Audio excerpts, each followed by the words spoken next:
আজকের ভ্রমণ পুণ্যতীর্থ ভারত গ্রন্থ থেকে। এটি বেলুড় মঠের সংঘাধ্যক্ষ কর্তৃক সর্বস্বত্ব সংরক্ষিত। রচনা রামকৃষ্ণ সংঘের প্রয়াত সন্ন্যাসী স্বামী দিব্যাত্মানন্দজি মহারাজ। গ্রন্থ পাঠে শ্রী দেবজিৎ বর্মন। ভগবত পথের পথিকদের কাছে ভারতের হিন্দু তীর্থস্থানগুলির আকর্ষণ প্রবল ও চিরন্তন। এর সঙ্গে দুর্গম তীর্থগুলির দর্শনের মধ্যে অ্যাডভেঞ্চার মনোভাবের পরিতৃপ্তি, নৈঃশব্দ সৌন্দর্যের রূপ উপভোগ থাকে। দিব্যাত্মানন্দজির বিবরণে সব দৃষ্টিভঙ্গিরই ছোঁয়া রয়েছে, তবু প্রধানভাবে ফুটে উঠেছে জ্ঞান অনুসন্ধিৎসু এক ভক্ত সন্ন্যাসীর পর্যবেক্ষণ। 1348 বঙ্গাব্দে তিনি ভারতের তীর্থাদি ভ্রমণ করেছিলেন। লিপিবদ্ধাকারী পুস্তক প্রকাশিত হয় 1370 বঙ্গাব্দে। তাই বর্তমানে স্থানগুলির রূপের বা ভাবের পরিবর্তন হয়েছে। এই পরিবর্তন মহাকালের প্রতি পদক্ষেপেই ঘটছে। নিত্য পরিবর্তন আছে বলেই এই সংসার জগৎ নামে অভিহিত। এই পরিবর্তনের কথা স্মরণ করলে বর্তমান ভ্রমণকারীর কোনো অসঙ্গতি দৃষ্টিগোচর হবে না।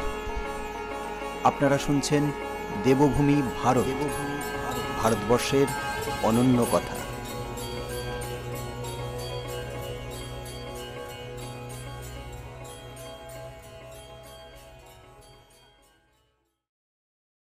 পুণ্যতীর্থ ভারত গ্রন্থের আজকের তীর্থ কামারপুকুর ও জয়রামবাটি।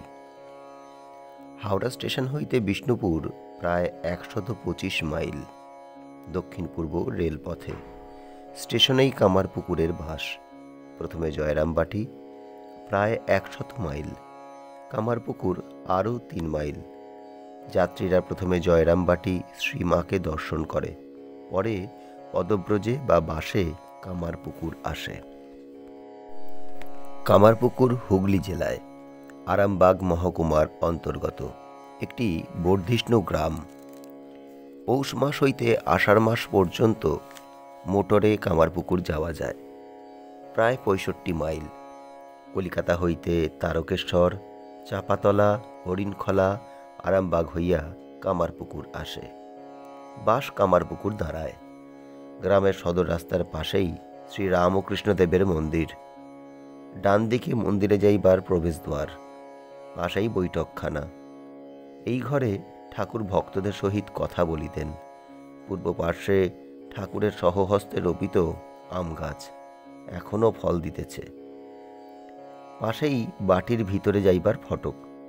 বাম দিকে ঠাকুরের জন্মস্থান ঢেকিশাল। ওই স্থানেই ঠাকুরের পাথরের ছোট মন্দির। দক্ষিণ মুখ, বারান্দা ও গর্ভগৃহ। বেদিতে শ্রী রামকৃষ্ণদেবের মর্মর মূর্তি। পাথরের বেদিতে ঢেঁকি, উনুন ও প্রদীপ খোদিত আছে। 1837 খ্রিস্টাব্দ 18 ফেব্রুয়ারি 1242 সালের 6 ফাল্গুন তারিখে বুধবার ফাল্গুনী শুক্লা দ্বিতীয়া তিথিতে শেষ রাত্রে গদাধরের জন্ম হয়। স্থানটি ঢেকিশাল, পাশেই ধান সিদ্ধের উনুন। জন্মাইবার পরই গড়াইতে গড়াইতে উনুনের ভিতর চলিয়া যান। ছাইয়ে মাখামাখি হইয়া বিভূতিভূষিত হইলেন। পিতা ক্ষুদিরাম চট্টোপাধ্যায় ও মাতা চন্দ্রা দেবী। 1241 সালে ক্ষুদিরাম গয়া দর্শনকালে স্বপ্নাদিষ্ট হইলেন। ক্ষুদিরাম, তোমার ভক্তিতে পরম প্রসন্ন হইয়াছি। পুত্ররূপে তোমার গৃহে অবতীর্ণ হইয়া আমি তোমার সেবা গ্রহণ করিব। এই মন্দির ইংরাজি 1951 খ্রিস্টাব্দ 11 মে শঙ্কর পঞ্চমীতে প্রতিষ্ঠিত হয়। মন্দিরের সামনে নাট মন্দির, ভজনাদি ও দুর্গাপূজা হইয়া থাকে। প্রাঙ্গণের উত্তর দিকে দক্ষিণমুখ দোতলা মাটির ঘর, খড়ের চালা। এই ঘরে ঠাকুরের ভ্রাতুষ্পুত্র রামলালদা ও শিবরামদা বাস করিতেন। এই ঘরের পশ্চিম পাশে শ্রী রামকৃষ্ণদেবের বাসগৃহ। দক্ষিণ দুয়ারি ছোট ঘর, খড়ের চালা। ঘরটি এখনও পূর্ববৎ আছে। বর্তমানে ঠাকুরের শয়ন ঘর। সামনেই পূর্বমুখ রঘুবীরের মন্দির। খড়ের ছাউনি, মাটির ঘর ছিল, এখন পাকা হইয়াছে। উহাও সেই খড়ের ঘরের মতন তৈয়ারি। এক সময় ঠাকুরের পিতা ক্ষুদিরাম গ্রামান্তরে গিয়াছিলেন। ফিরিবার সময় ক্লান্ত হইয়া গাছতলায় বিশ্রাম করিলেন।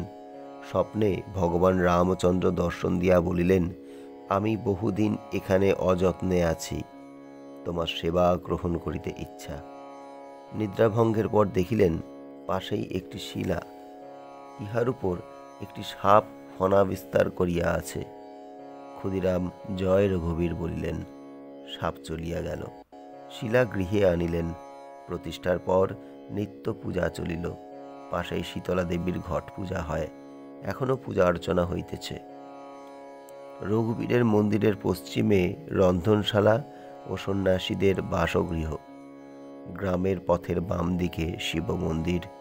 শ্রীরামকৃষ্ণদেবের মাতা চন্দ্রাদেবী দেখিতে পাইলেন মহাদেবের শ্রীঅঙ্গ হইতে জ্যোতি বাহির হইল। মন্দির আলোকিত, বায়ুর ন্যায় তাহার শরীরে প্রবেশ করিল। ভয়ে মূর্ছিত হইলেন। গর্ভসঞ্চার হইয়াছে বোধ করিলেন।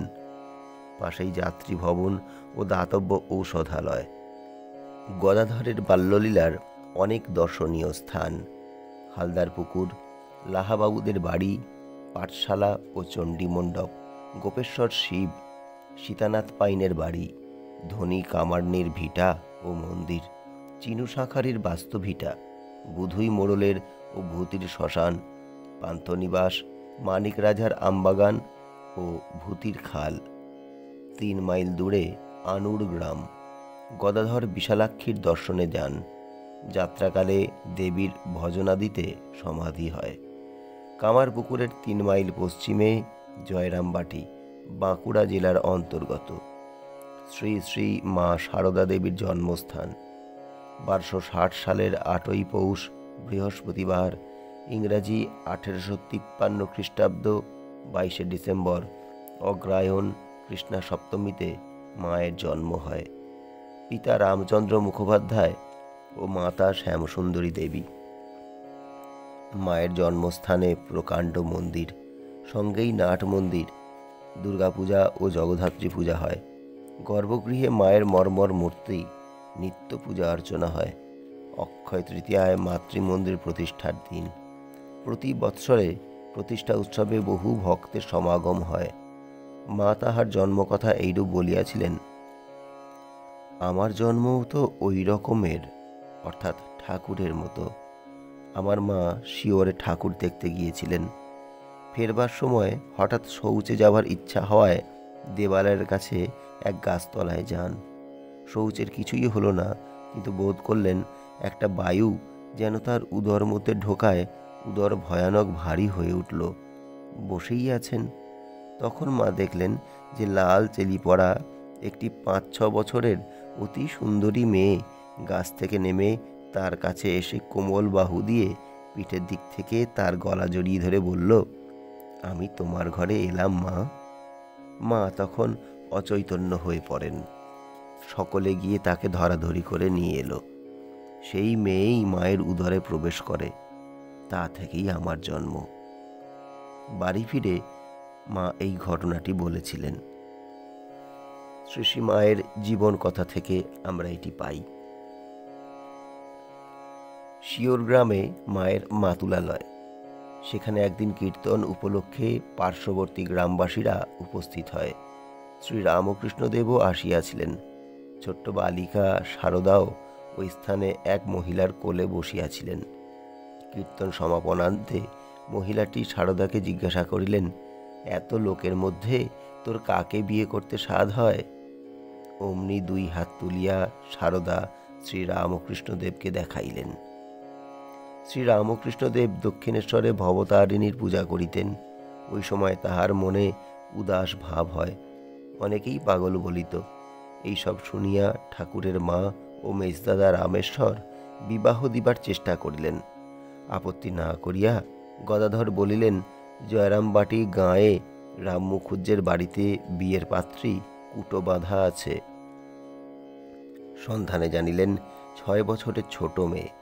চন্দ্রাদেবী ওই মেয়েকেই পছন্দ করিলেন। 1266 সালে ইংরাজি 1859 খ্রিস্টাব্দে তাহাদের বিবাহ হয়। অনতি দূরে সিংহবাহিনীর মন্দির। মা হত্যা দিয়া দুরারোগ্য ব্যাধির ঔষধ প্রাপ্ত হন। গ্রামের উত্তরে আমোদর নদ, মা উহাতে স্নান করিতেন। গঙ্গা স্নানের আনন্দ অনুভব হইত। বাণুজ্যে পুকুর ও বিশাল দিঘিতে মা স্নান করিতেন। কখনো কখনো এক বুক জলে নামিয়া গরুর জন্য ঘাস কাটিতেন। খেতে মুনিশদের খাবার লইয়া যাইতেন। ইংরাজি 1864 খ্রিস্টাব্দে 1271 সালে ভীষণ দুর্ভিক্ষ হয়। সেই সময় তাহার পিতা ক্ষুধার্তদের কলাই ডালের খিচুড়ি খাওয়াইতেন। গরম গরম খিচুড়ি লোকের খাইতে কষ্ট হয়, মা পাখার বাতাসে ঠান্ডা করিয়া দিতেন। ঠাকুরের মহাসমাধির পর মা বহু ধর্মপিপাসুদের তৃষ্ণা নিবারণ করিয়াছেন। তাহার শেষ বাণী, যদি শান্তি চাও মা, কারোর দোষ দেখো না, দোষ দেখবে নিজের। জগৎকে আপনার করে নিতে শেখো, কেউ পর নয়, মা জগৎ তোমার। 1326 সালের 4 শ্রাবণ, ইংরাজি 1920 খ্রিস্টাব্দে রাত্রি 1:30টায় শ্রীমা মহাসমাধি লাভ করেন। বেলুর মঠে তাহার পুতদেহের সংস্কার হয়। তাহার সমাধিস্থানেই মন্দির হইয়াছে।